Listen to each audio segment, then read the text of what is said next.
Good afternoon, everyone. I hope everyone's doing well today. Thank you so much for joining us for today's Research and Innovation Training Institute session. We are honored to have speaking today, Dr. Faison is stewarding the economic development portion of the innovation program that is new to Prairie View. And we are lucky to have her to talk about economic empowerment historically Black institutions such as Prairie View.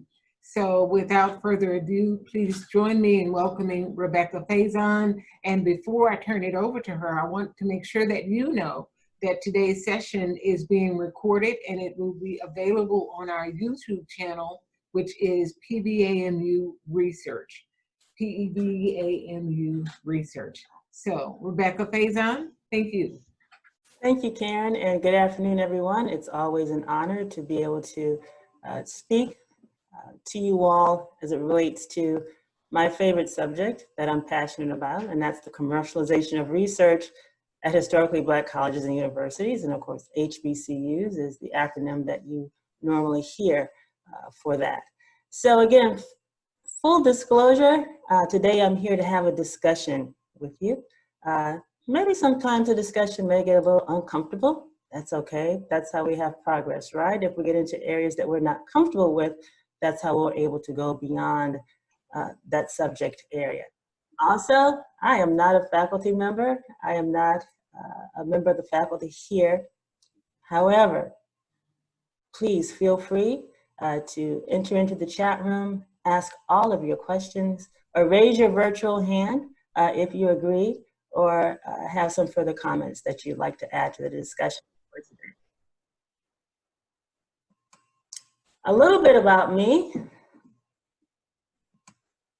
By academic birth, well, so in 6th grade, my father told me, you're going to the University of Florida. You will be a Florida Gator. And I said, he handed me a receipt saying all bills paid. I said, yes, sir, thank you. So I'm very proud to say that I am a Florida Gator. There's a difference though. My academic renaissance, I am a Prairie View A&M University Panther. And you might say, well, what does that mean? Well, you see things differently when you receive your education at an HBCU. I am a firm believer in that.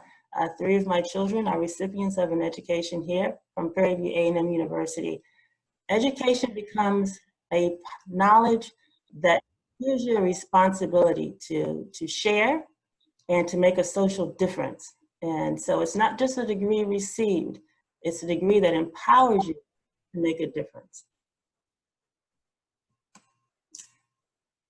I am also fascinated with the concept of the impossible. I am not a chaotician by any shape, form, or fashion, but I do believe in a chaos theory because in my mind, the impossible ultimately becomes a finite reality. Just want to give a brief recap over the sessions that the IC team has had thus far. Dr. Kumar, he spoke to you about the innovation ecosystem and how powerful an innovation ecosystem is to the commercialization process. So as researchers have these ideas and they want to commercialize these ideas and turn these ideas into marketable products and services, it's important that the institution that they're at has the correct ecosystem, the supportive ecosystem, so that their vision, their impossible vision can become a reality. Dr. Lovelady then went about to speak about how to take that idea and turn it into a commercialization success. She talked to you about the processes and procedures, and that's very, very important. That's because as a researcher, you can have an idea, but unless you know what the processes and procedures are at an institution, you really won't know what path to take to make that become a reality. And then Dr. Baldwin talked to you about entrepreneurship. Wow, is it possible for a researcher to be an entrepreneur? Absolutely.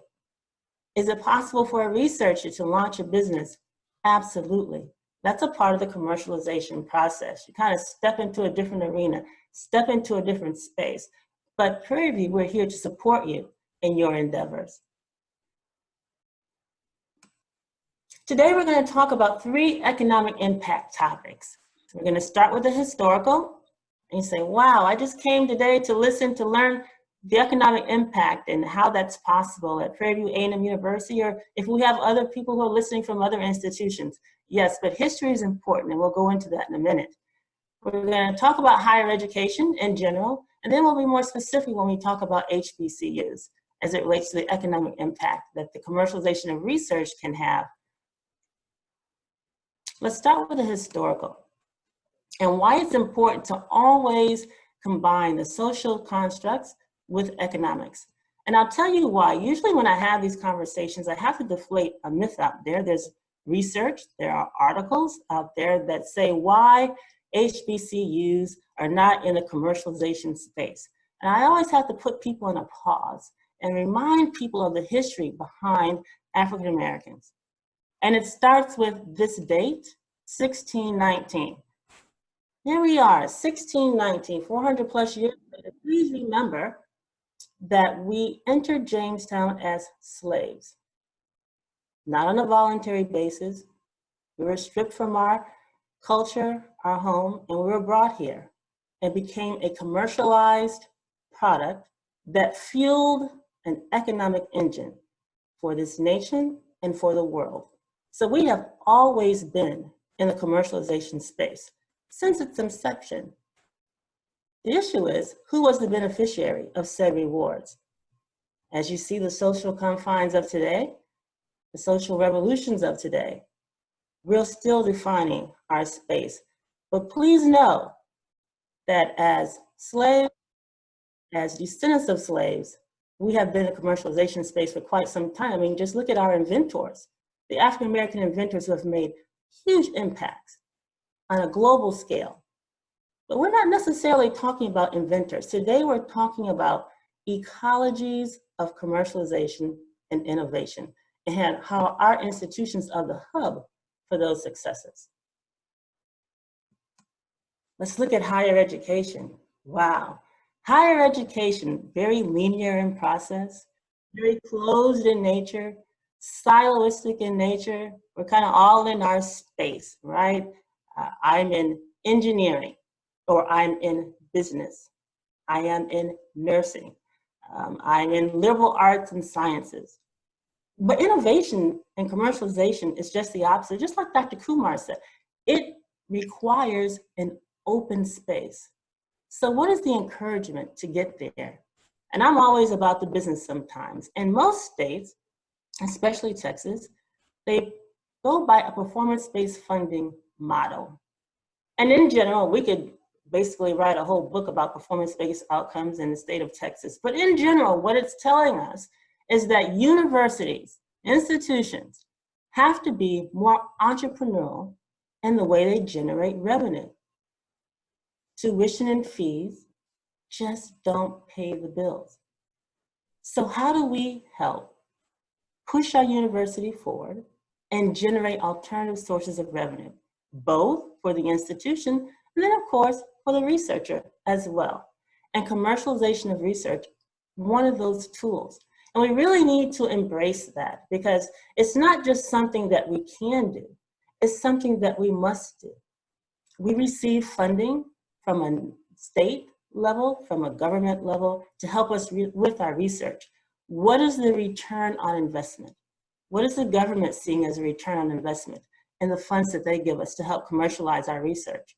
And that's really what it's about. If an entity is investing in our research portfolios, we need to make a return on that investment by commercializing, if possible, and market our products and services. In other words, we need to monetize our research portfolios.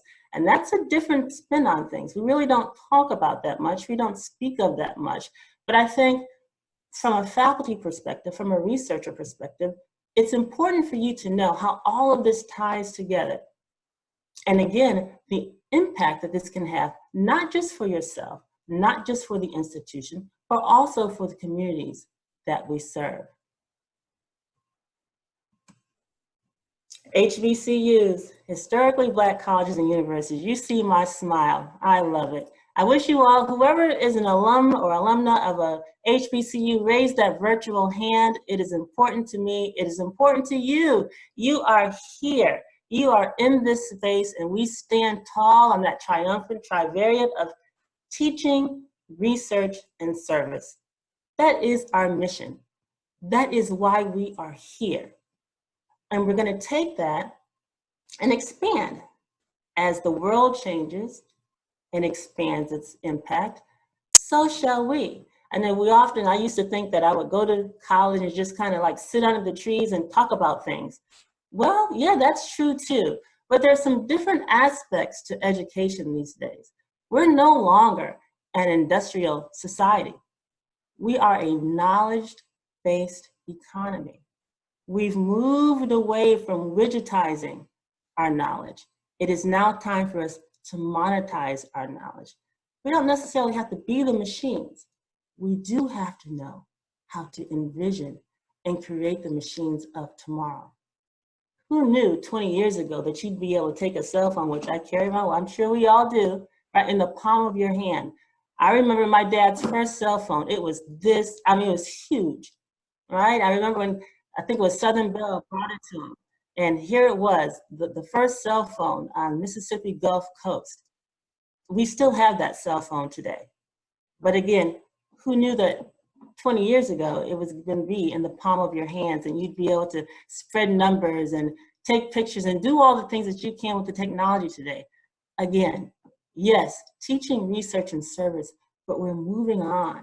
We're spreading our impact to monetize our knowledge. Look at here, next slide. Our core competency is knowledge. Now, a lot of people say that for a university, our core competency is education, and people go back and forth with that, right? You have to know something to teach something. But our core competency is knowledge. What are we doing with that knowledge today? We're translating that information to students? Yes. We're writing papers? Yes. But how does that knowledge impact your sister communities? How does that knowledge impact the world? And we at Prairie View, we believe that. Now, in the innovation and commercialization world, we speak of spaces, right? We like to be open. So we speak of space. So from a university perspective, let's see what those spaces look like. In space one, we're the producers of knowledge, right? We come up with all these new ideas. We transfer those new ideas to students. That's called space one. Space two, we apply that knowledge. That's awesome. We apply that knowledge to some type of scientific medium, but it is in space three that we monetize that knowledge. Now, this is an evolutionary process to what universities are doing these days. It is the third space, the newest space that universities are now in, that Prairie View A&M University, that's our space. We are here to monetize our knowledge, and I know, please know, that's not a bad thing. That's an excellent thing. That's an excellent concept. And again, we always look at the Stanfords and we look at that model, those models. I want you to look at Prairie View and what we're doing here to get towards that goal. Third space, again, it's open, it's nonlinear. What do I mean by that? Well, if I have an idea in engineering, but I might not know how to see if that idea is marketable, I might need to approach the College of Business and say, hey, I have this idea. Can you do a demographic analysis for me? Can you let me know if it's possible? Is it scalable? We might need to approach the College of Business for that. And hey, I need a marketing. You might need to approach our Small Business Development Center to help us with that as well. We have the resources here to do so. Again, it's a matter of combining our resources to help promote the products and services that are possible. We don't have to step outside the mediums here. We have the third space. That's what the IC team is really all about. What else happens in this third space? Well, transparency for one. Can't work in silos. Everyone needs to know what the commercialization policies and practices are. You need to feel comfortable and assured. You need to know, hey, What's my percentage? What's my stake in this game as a researcher? I came up with this idea, and yes, I do need to use university resources, but if I start this business, what is my percentage? It's okay to ask. No shame in that game whatsoever. But again, those policies, those practices, those procedures need to be made transparent across university boundaries in order for you to feel comfortable to step into that space. And also for staff as well, you know, staff have great ideas. They too need to know what the resources are for their ideas. They need to be able to approach the IC team and know what the commercialization policies and procedures are. And Dr. Lovelady will be able to assist you with that. But that is so important. Just a sidebar, working on my dissertation, that's what my focus was in my dissertation. Between the predominantly white institutions and HBCUs, what were their differences in the perceptions of the commercialization ecosystem through the complexity leadership lens? And honestly, this is one of the ones where people had the most doubt. They weren't quite sure. They had great ideas, but they weren't quite sure what the policies and procedures were. So we really, please see Dr. Lovelady, and we'll be able to assist you with that. And then entrepreneurs and prodigies. Well, I mean, yes, researchers can be entrepreneurs. You are entrepreneurs. You are thinking outside the box. There's no reason for you to do your research and then put it on a shelf somewhere. If this is truly an idea that can be impactful and solve a problem, not just for Prairie View, if it can solve a problem for Prairie View or solve a problem in the Houston area or solve a problem for Texas, I guarantee you it can solve a problem everywhere. So you are entrepreneurial in spirit. You just need that ecosystem that Dr. Kumar speaks of to encourage you to step into that space and know that once you step into that space, that you have the support you need to carry your idea to a marketable product and service. A lot of it's just really having that support. It's not that you don't have the ideas.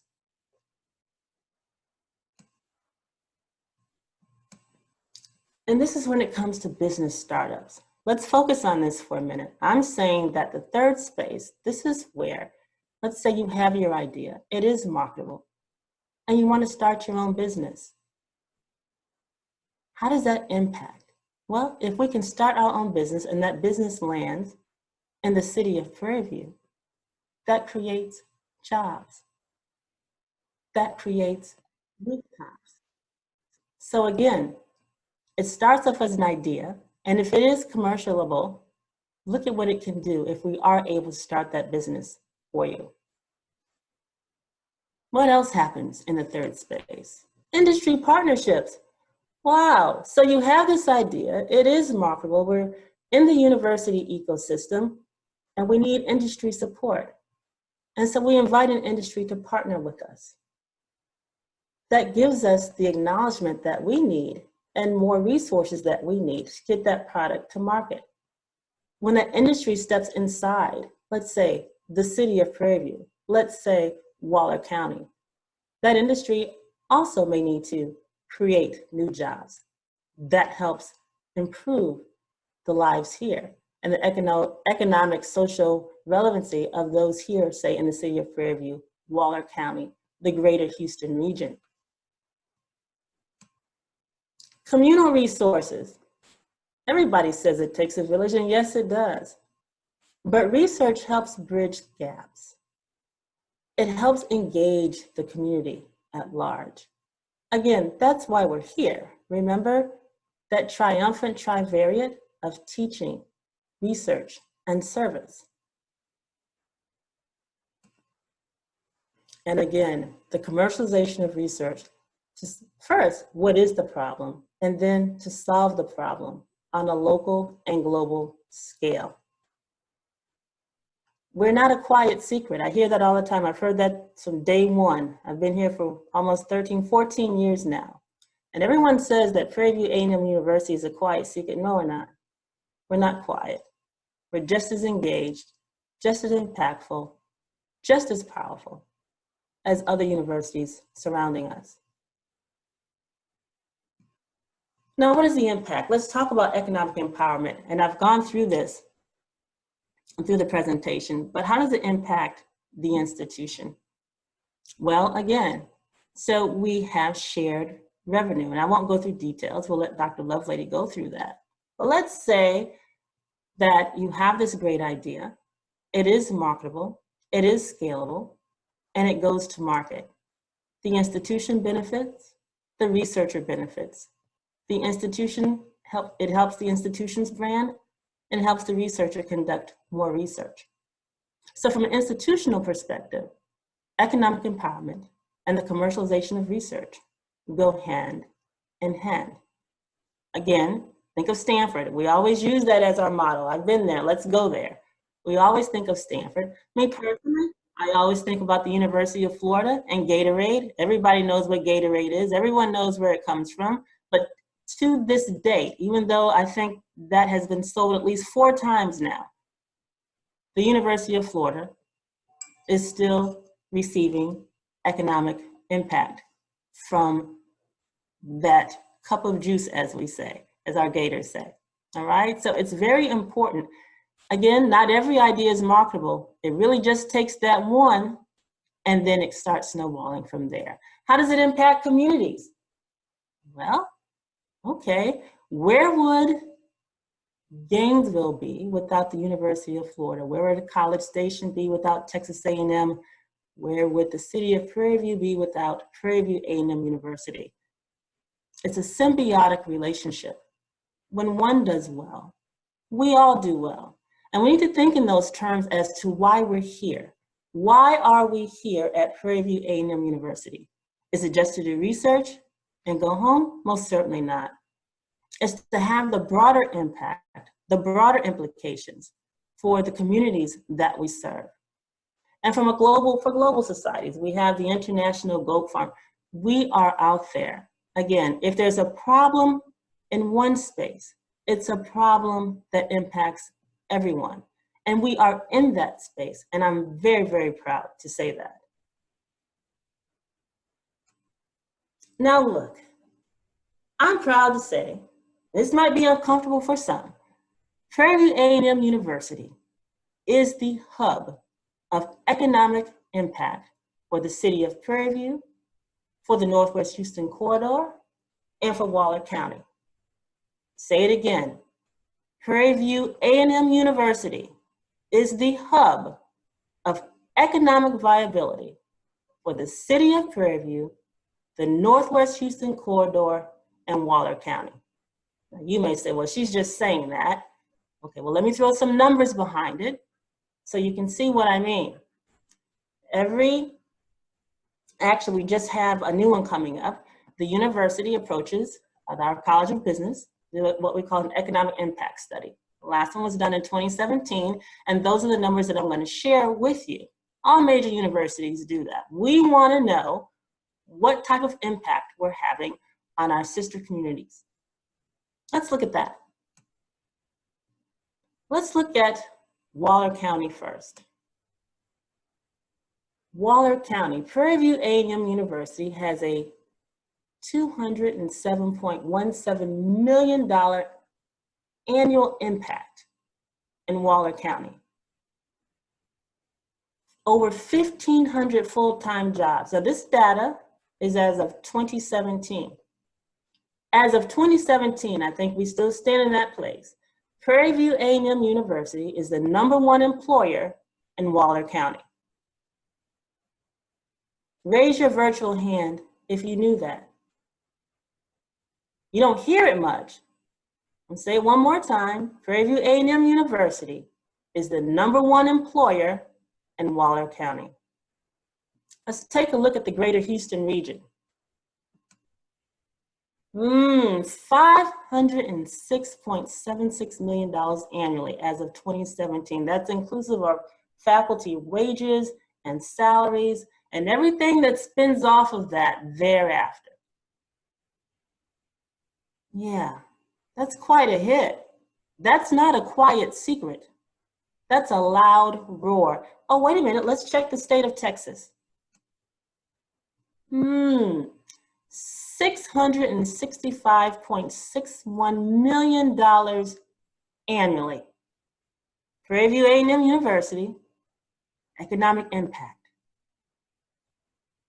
You need to know what a powerful institution you are in service to. It's no quiet secret.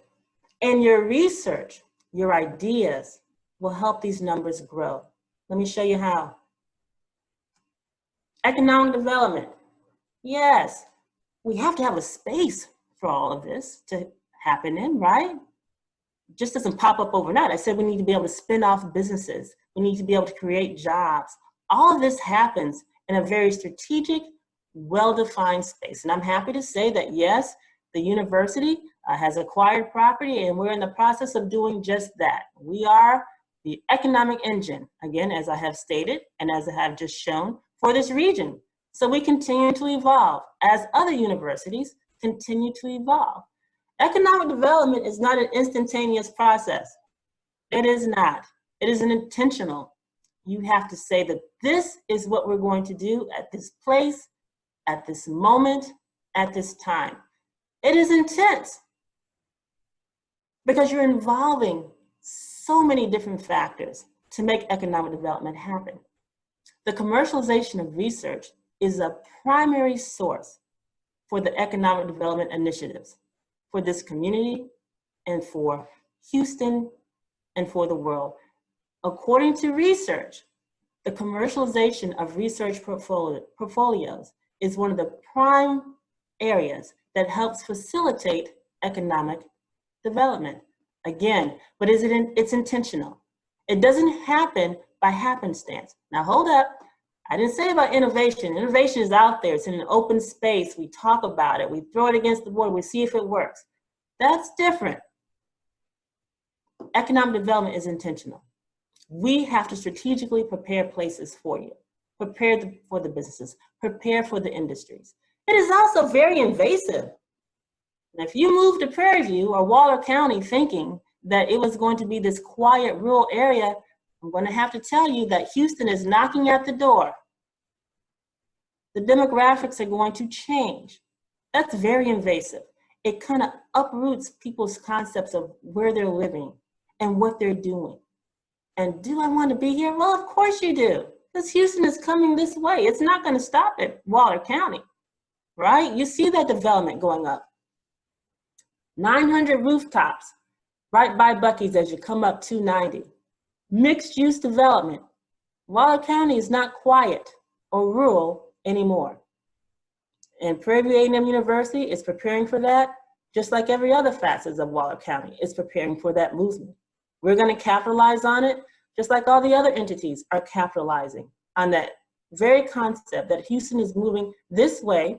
And again, Prairie View A&M University is the hub of economic impact for Waller County. And how is all this built? It's on relationships. There's no scientific medium for this. It's on relationship building with your city officials, with your industry partners, with the university community, with your faculty, with your staff. It's all about relationship building. It is an ongoing process. It's a very rewarding process.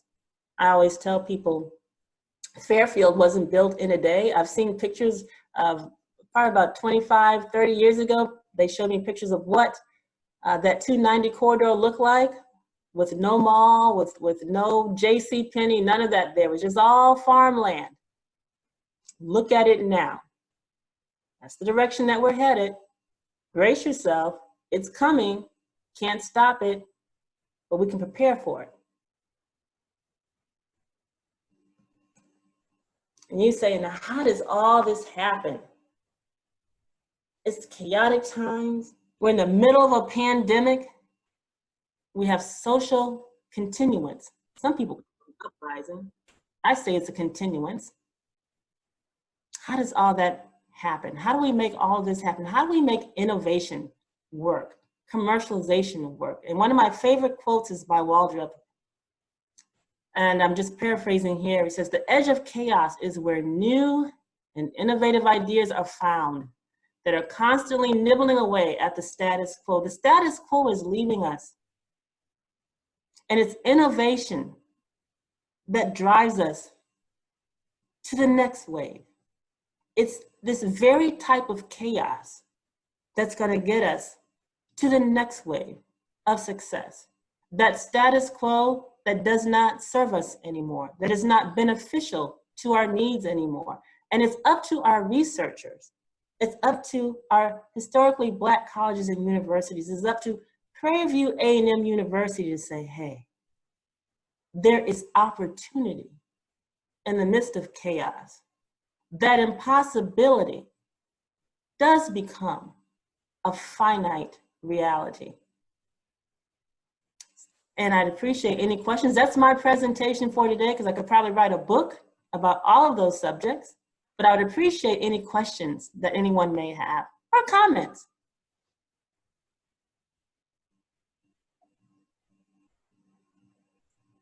Rebecca, there are a few questions for you. Yes. Okay, so one question is, how is the impact computed?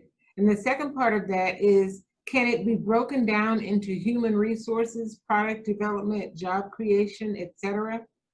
Yes, and so those factors, as far as the factors that are used by the College of Business to come up with those numbers, I'd have to basically refer you to, they're probably going by whatever directives are asked of them, but it does get into a lot of detail as far as the dollars, as far as your salaries, student expenditures. There goes a lot of detail, and the 2020 is coming out soon. So there are a lot of factors there. It is whatever directives are given to Dr. Caduce from the President's office. Thank you. And would you please share with the faculty studies about the economic impact of Prairie View in the region, especially being the largest employer in Waller County? Right, so I shared those numbers, and Karen, I guess I can send you the link. The economic impact study is public, so everyone can have privy to it. Again, can you go over it a little bit for those that entered the room? Okay, you want me to go back to that slide? Great. Okay, let's go back. So this is what we were referring to, the economic impact. This is from 2017, and again, the College of Business, under the leadership of Dr. Caduce, prepares this study when asked by the President's office. And so again, Waller County, $207.17 million annually is the economic impact of Waller County.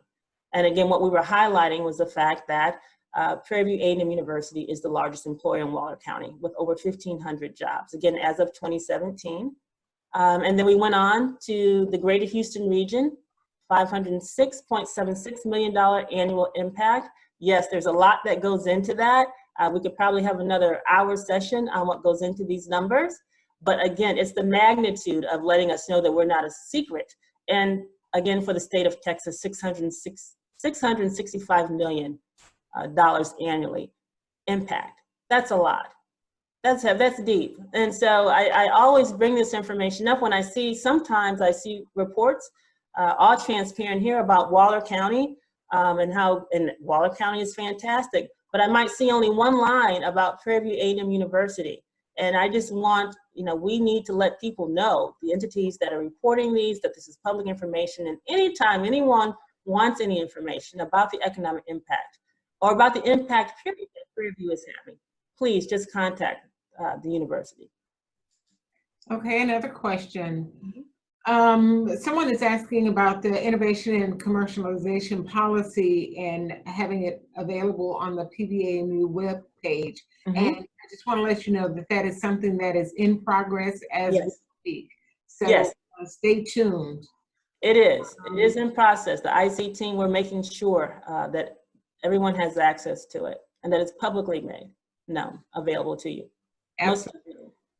Okay, another question. Do we know the anticipated value of the PVAMU's land, campus and farm, with growth coming our way? Not the anticipated value. I can't speak to the farm. I can speak to the 50-acre acquisition, which is along the 290 corridor. And I can tell you that it's been a long journey, but the second phase of the feasibility study, in other words, we had some revisions made, and that is promised to us by the end of this week, by Friday. So again, we're operating as a business. We have 50 acres, but what's feasible on that 50 acres? Now, I can tell you one part of the study that is exciting. It does speak to the fact that innovation and commercialization would be one of the key drivers to help facilitate, to help support that endeavor. We're looking at doing a mixed use development. Now, this is all pre-COVID. COVID might have changed some things. So we just have to smile and move forward. It is chaotic, but again, opportunity is there. But I just thought it was interesting that became a focus. And if you go to some of these meetings that say at the Greater Houston Partnership, they too speak of how commercialization and workforce development are key to getting us to post-COVID, and then of course, improve post-COVID. There will be a post-COVID. I know it doesn't seem like it today, but there will be a post-COVID, and we will prepare for it and be successful in it. One of the things that I'm taking away from this this RITI session today is that the Prairie View that we see today, when we come back 10 years from now, it's going to look completely different all around Prairie View A&M University. It's going to look completely different. I'll see a Starbucks, I'll see a Target, and most definitely. And you know what's really interesting about this, I guess I attend these meetings, this has been in the works for 20 years. The commercial development in Waller County. It's not just happening. Again, very strategic, very intentional. But you're right. I was looking at old pictures yesterday of Blackshear Stadium when it was just really just a little field with a little fence in front of it.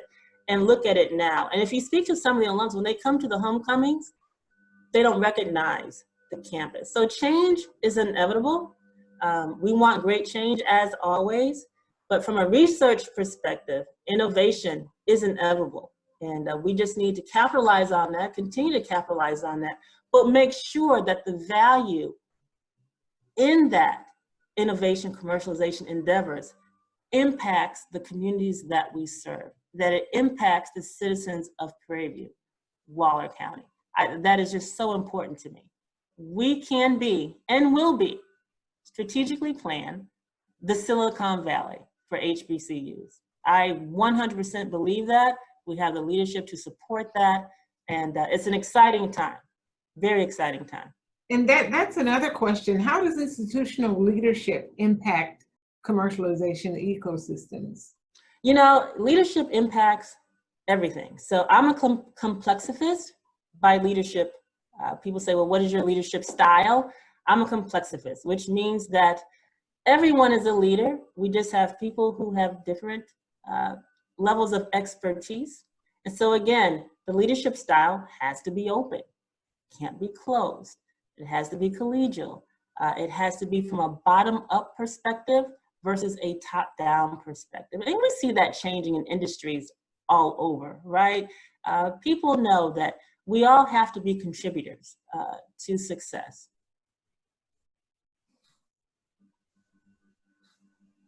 Okay, and another question. Does PV have a mentorship program for faculty as it relates to their research and desired outcomes?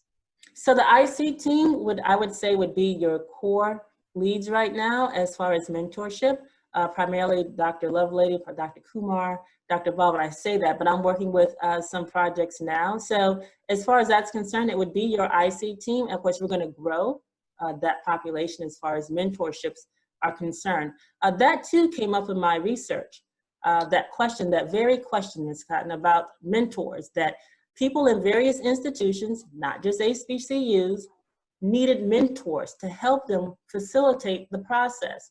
They might have had the policies and procedures, but it's nothing like that, someone tapping you on the shoulder and kind of being that guide for you. So mentorship is an extremely important component to a successful innovation commercialization ecosystem. Okay, here's another question. I am part of the team that creates the economic impact. Please encourage everyone to always respond to our surveys. Yes. Survey, please respond to it, as it's going to help inform the economic impact. And someone said that the Qualtrics link was not working, but please try it again. it should work for you. Are there steps being taken to provide opportunities for faculty, staff, researchers to live near campus, houses, not apartments? Yes, isn't that awesome? What an awesome question. So the 50-acre development, we did a lot of Hanover research to find out what was basically needed, what was the most needed. And you know what, that came up high on the list. Faculty and staff housing. I know you're commuting, I know. And what a labor of love I call that, because some of you are commuting from Pearland and Sugarland, and I'm right at City Center sometimes and get stuck. So I can only imagine, and that is a labor of love. But yes, so with the 50-acre, with the mixed-use development, that became one of the highlights, that yes, faculty and staff housing is one of the key features, probably like one of the first, as far as the first phase. It will be built in phase. Of course, I'm going to say this in a post-COVID manner. We've had some leadership changes and things of that nature, so I can only speak to what was original, what the original plans were. But faculty and staff housing came one of the under the phase 1 priorities. Yes. Okay.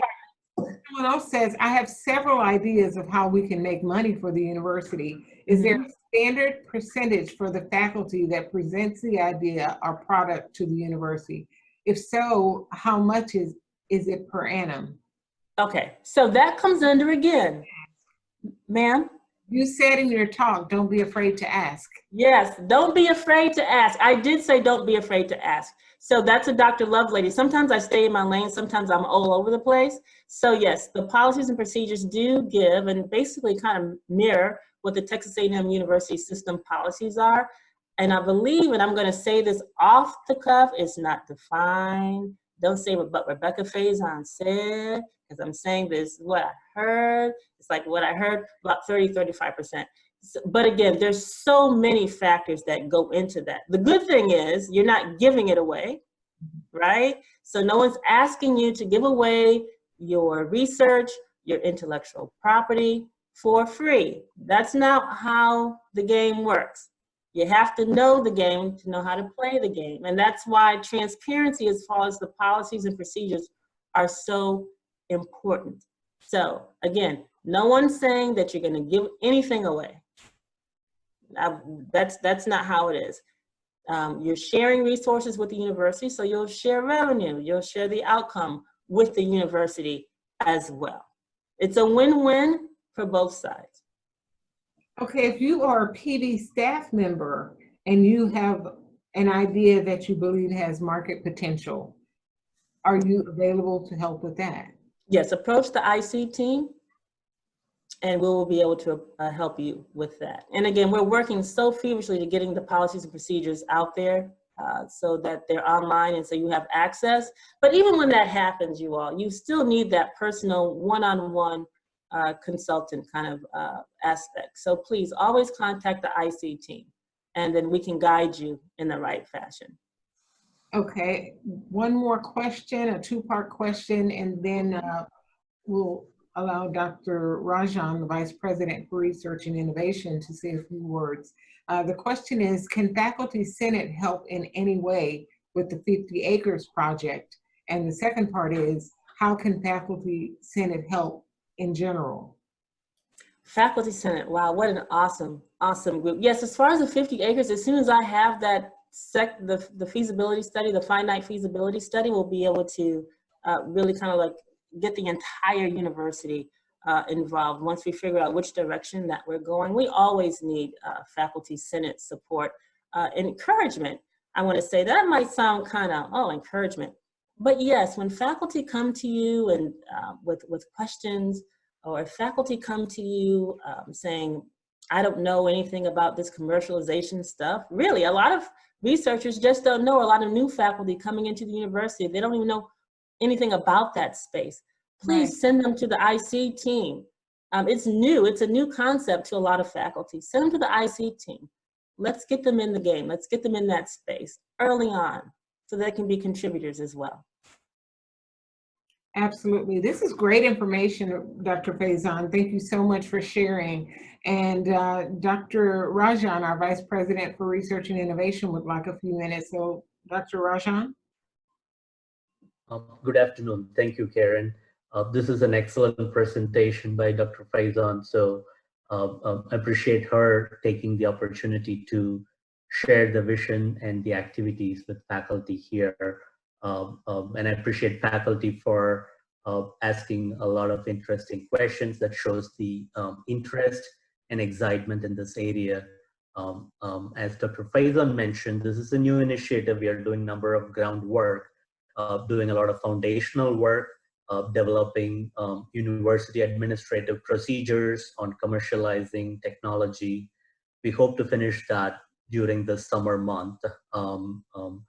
And we are also putting together economic development capabilities for peer review. So we are all will be able to refer to a source of information, preferably a booklet or an online document, where everyone can relate to what are the great things that we do here at Prairie View that has an impact not only to our faculty and students in campus, but that has a significant broader impact in the region around us. So this is an exciting time. And I do remember when I visited Prairie View, a faculty member asked me if my focus is going to be on Prairie View or on going to be Greater Houston. And I asked, what's the difference? Because the Greater Houston area is growing so rapidly, and in just a matter of few years, we are all going to be part of a large city. So we should be thinking in a broader sense, and we should be prepared for the future growth that is going to hit us very soon. So we are placing a lot of foundational work, preparing Prairie View to be ready for the future, so that we will be able to capitalize the growth that is needed. So again, thank you for all the interesting questions. Please feel free to contact the Innovation, Commercialization, Entrepreneurship, Economic Development Team, IC team. This is the fourth of the four areas that we put together, and probably we will be moving on to other topics. But the ICEED is an initiative. We will come back again, probably in early fall, to have some more discussions. Dr. Kumar is also planning for a potential workshop for all these directors to be available as a panel discussion. So stay tuned for that as well. So thank you again, and we'll work to Karen. Okay, thank you again, Dr. Faizan. Great presentation. And thank you everyone for joining us today. I want to remind you that on Wednesday, we have our research data blitz, and that's an opportunity for you to hear about the amazing research that's happening here at Prairie View. Rebecca mentioned that we are a best kept secret. Well, the secret is out. We're doing amazing research here at Prairie View. And if you'll join us on Wednesday at 3 p.m. for the Research Data Blitz, not only will you find out about the research and the project interests that are happening here at Prairie View, but you may even find a collaborator. And then on Monday, we will have another RITI session. We'll be featuring Krista Mendez, who is Director of Export Controls and Associate Director for Research Compliance. And export controls is very timely right now. There's a lot going on with export control. There are some people who are getting their hands slapped and fines right now and really getting in trouble with that. And Prairie View does not want any of you to be in that position. So it's very timely that we are offering a session on export control, what things you're allowed to move into what countries and take with you and so on. So the expert on that, who is our Export Controls Director, Krista Mendez, will be here on next Monday at 1 p.m., 1 hour of your time. So we hope you'll join us for that, for our next RITI session. Again, follow us on all of our social media channels at PVAMU Research. And this session will be available on our YouTube channel, which is also PVAMU Research. Rebecca Faizan, thank you. Thank you all for being here. Have a great day.